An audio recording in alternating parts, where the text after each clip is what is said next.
Mang, katong itong paglakaw nako paingog Indonesia no. Itong nanagat pa ko tong di ba nadakpan mo ko to. No? Dito sa Indonesia. So 3 months mi dito. O pag uli na mo agi pangita dayon ta ka kung asa ka no matapos libog mo ko asa ka pagitaon. Wala mo ko i-address ato nimo. Yan ayun na, sige lang. Maglawad lang ko diri, managat lang ko gyapon.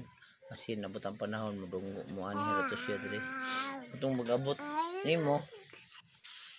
Itong namin nagkons ko tigulang na na aka di nalipay ko eh. Kuy kita na gyud mi sa kung mahal na mahal. Oh. Ako narabo ko gisaad ato nga akong panamamalay ko paglunggo. Yung nadakpan diay sa kay gibati. Sa pagibati nimo to.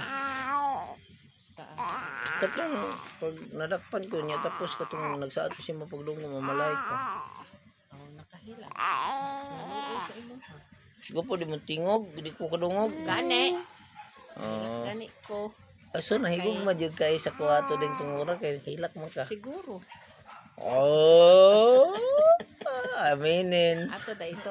Ato. No, pagkuhan ako, pagkita na to, ako, di na sinako ni Buhian eh.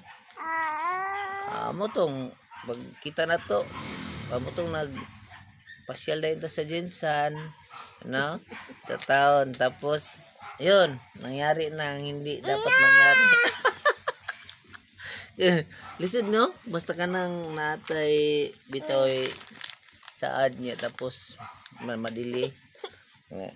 Madakpan na kuha na day ko na stranded. So nagkita tadi parang ano sa pamandi ay anak ko pagkakataon na to hindi ko na to palagpasin, huhulihin ko na to.